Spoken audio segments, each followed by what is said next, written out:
Hello, everyone. Welcome back to the GSMC Basketball Podcast, brought to you by the GSMC Sports Network. As always, I'm your host, Marif Sami. Getting into our next segment here, we're going to take a look at the Golden State Warriors going up against the Houston Rockets. The Rockets trying to force a Game 7 back in. I apologize for that, guys. I just noticed that is my Do Not Disturb is not on. So that will not be happening again. Um, yeah, back to what I was talking about. The Houston Rockets going up against the Golden State Warriors. The Rockets embarrassing the Warriors in Game 5 back in Houston. Um, we know how clutch Steph Curry and Jimmy Butler are, but Game 5 was not their best showing. The Rockets took it to them early on. Jalen Green got his offensive game going. Alperen Şengün took advantage of his mismatch like he's done time and time again this series because the Warriors have no answer for Şengün in terms of because of how big he is, how powerful he is in the post. But yeah, how the Rockets are going to play in a Game 5, in Game 7, in Game 6. I can't remember the right game. How are they going to play in Game 6? It depends on how they can get their offense going. I think we are in for a great game in Golden State tonight. I think Houston is going to come out hot. I think they're going to show their tenacity early on, just like they did in Game 5. But I don't think we're going to see the same Warriors team that showed up in Game 5. Steph Curry will be ready to go. We are not going to see another 1 point halftime performance, 1 point first half performance from Jimmy Butler like we did in Game 5. He will be ready to go. I I seriously believe he is still one of the most clutch players in the NBA. And we saw it in games 1 and game 4 of this series. He went off for double digit fourth quarters. So we know how Jimmy Butler is. We just have to see it. Plain and simple. Steph Curry will be back tonight. We will not see another minimal performance from him. He only had I think he had 13 points in game 5, something minimal. He had 0 points in the second before the second quarter when he went off for 11. Outside of that, he didn't really have a great game outside of the second quarter, trying to will this team back into the game. But yeah, Steve Kerr will have this team ready to go. Another major factor of this one, how are the Rockets going to respond to the environment of Golden State? Unlike the Detroit Pistons, they did not win game 3 or game 4. This is their third time now in Golden State. Game 4 was very close. They had a chance to win the game. Şengün just missed the layup or missed the floater that we've seen him make time and time again. That's his bread and butter, and we've seen him make that shot. So I would not be shocked if the Rockets won this game, but I would also be more shocked if I would not be shocked if the Warriors I would not be shocked if the Rockets won this game on a game winner, but I would be shocked if the Warriors lose this game and the Rockets win in the similar if they win the similar fashion to game 5. I'm worried if I'm a Warriors fan. I know they have the experience down the stretch. I know they have the expertise to take out. They have Steph Curry. They still have Draymond Green. They still have Steve Kerr. Guys that have been around for the last 12, 13 years. But they are getting older. These guys are not at the primes of their career, even though Steve Kerr is the coach. He has said over the last few years that he's looking to retire, whether it's this year, whether it's next year. That is another conversation for another day. Steph Curry as well. He's said that he's getting old, that his time to hang up the jersey is coming soon. Draymond Green is starting to set up his post NBA career with his podcast going on. Does that make him kind of look away from the NBA and start looking forward to post NBA life? Whether who knows, this could be the last year that we see these three guys all together in Golden State. Even though they don't have Klay Thompson, we all expected Klay Thompson to stay in Golden State, but they don't. He's not there. It's a big three. It's not a big four. But I got Golden State winning this game. I think they're still there. I think Steph Curry is going to be clutch tonight. I think that Golden State crowd is going to be too much for the Rockets to handle. I think they're going to be. I think we're going to see vintage Steph Curry tonight.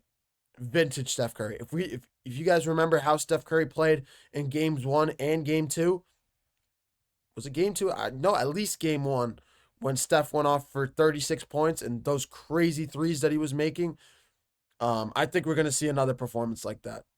I would not be shocked if Steph Curry goes off for 40 points tonight because of how I don't think he wants this series going back to Houston, and I think he wants Minnesota.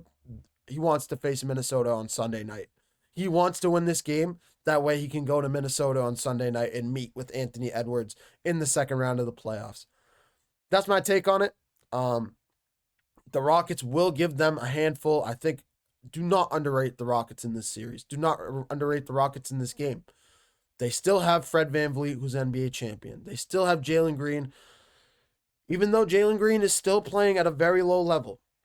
Wow, he made it over 10 points outside of game 2. Cool. I don't know what else to say. That game 5 was not about Jalen Green. And if they want to win game 6, I'm going to say it again. Where is Jalen Green? Jalen Green must show up. He must show up, and he must have the offensive game that we saw in game 2, that we saw him have in the regular season. What happened to the number 1 option? We see Cade Cunningham stepping up to the plate in Detroit. We see Paolo Banchero showing up in Orlando trying to will his team, or tried to will his team to a first-round playoff win, series win against the Boston Celtics. Every game was close because Paolo Banchero made sure that the Orlando Magic kept the games close. But where's Jalen Green? Outside of game 2, I give all the credit in the world. 38 points, fantastic performance. No problem.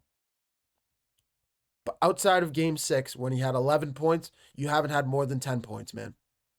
If you are a true number 1 option on this team, you need to show up in the playoffs. This is where you gain your experience. This is where you gain your titles. You see Anthony Edwards being labeled as a superstar, being labeled as a legend killer because he's taking out legend after legend after legend. If you want a title, this is your time. I don't mean an NBA championship. I mean a label. If you want to be known as a guy, if you want to have a title of one of the best players in the NBA, of the Rockets being a scary team, you have to lead the way on the offensive end. Your teammates can carry you. It's a team defensive game, and you have that title as one of the best defensive teams. And defense wins championships, but offense wins games. You cannot win games purely off defense. Not in the NBA, not in a high-scoring fashion, not today, with how high volume games, how important offense is in the NBA today.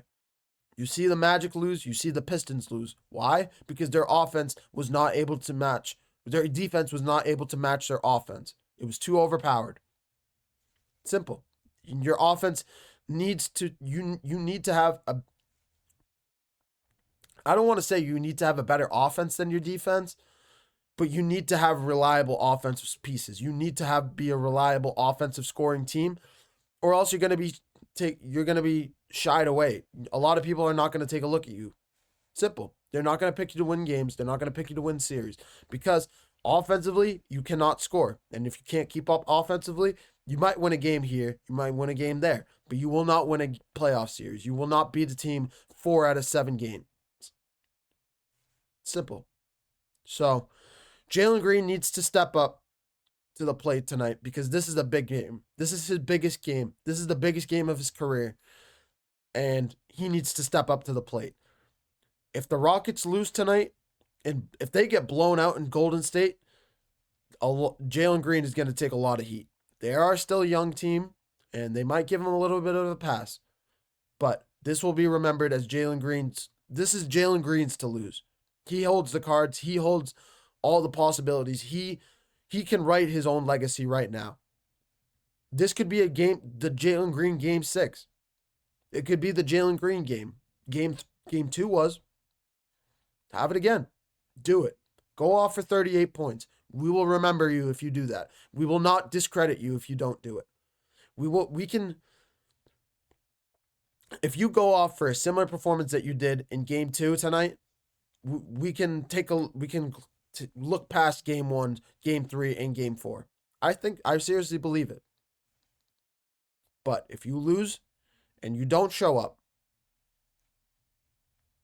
we're going to take a look at you because you are the number one offensive threat on this team. That's all I got to say on the Houston Rockets on this front. I still got the Warriors winning this game. I had the Warriors winning game 5 as well. I think the Warriors' experience is just too much for the Rockets to handle.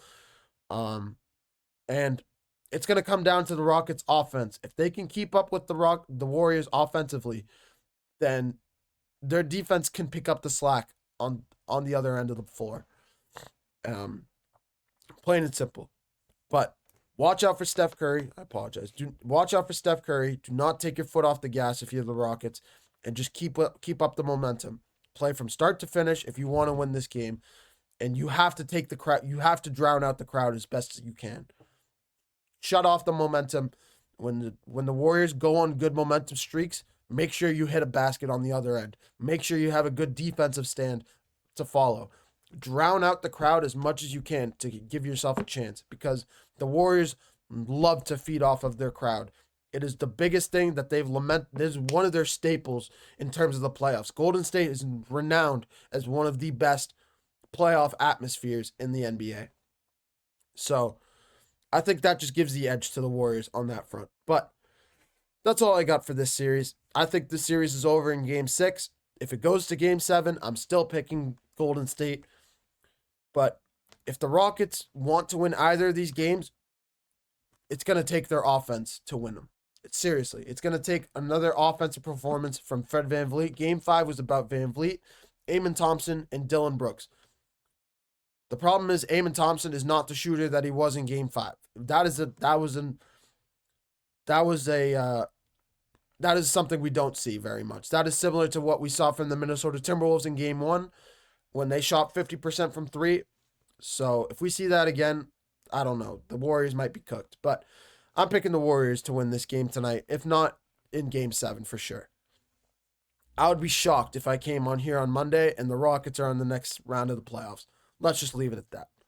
I'm going to take a short break. Coming up next, I'm going to give my previews for the second round of the playoffs.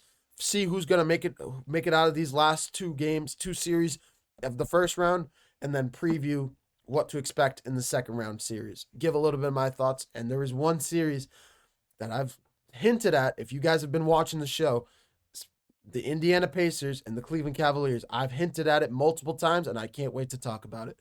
I'm going to take a short break, and when we come back, we're going to give some playoff previews of the second round. You're watching the GSMC Basketball Podcast, brought to you by the GSMC Sports Network. Don't go anywhere.